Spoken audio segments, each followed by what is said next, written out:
রাজধানীর সরকারি শারীরিক শিক্ষা কলেজ মাঠে জিয়া আন্তঃথানা ফুটবল টুর্নামেন্টের ফাইনাল খেলা অনুষ্ঠিত হয়েছে, যেখানে হাতিরঝিল থানাকে 1-0 গোলে হারিয়ে চ্যাম্পিয়ন হয়েছে ভাটারা থানা। বিএনপি ক্ষমতায় এলে দেশের প্রত্যেক অঞ্চলে ক্রীড়া কমপ্লেক্স করার ঘোষণা দিয়েছেন দলটির স্থায়ী কমিটির সদস্য আমির খসরু মাহমুদ চৌধুরী। তিনি বলেন, ক্রীড়া অর্থনীতি বাড়াতে কার্যকরী উদ্যোগ নেবে তাদের দল। জাতীয় ফুটবল দলের সাবেক অধিনায়ক ও বিএনপি নেতা আমিনুল হক জানান, নতুন প্রজন্মকে ক্রীড়া খাতে সম্পৃক্ত করতে বছর জুড়ে তাদের নানা টুর্নামেন্ট অব্যাহত থাকবে। এ সময় সাবেক খেলোয়াড়দের নিয়ে জাতীয়তাবাদী ক্রীড়া দলের কমিটি ঘোষণা করা হয়। খেলা দেখতে উপস্থিত ছিল অনেক মানুষ। বাংলাদেশে এই প্রথম যে একটি রাজনৈতিক দল ক্রিকেট, ফুটবল, ভলিবল, সাঁতার বিভিন্ন ইভেন্টের আয়োজন করছে।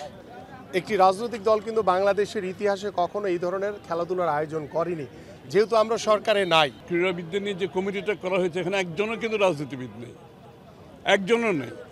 সবাই কিন্তু ক্রীড়াবিদ, সবাই খেলোয়াড়। আপনি দাবা বলেন, ক্রিকেট বলেন, ফুটবল বলেন, আর্চারি বলেন,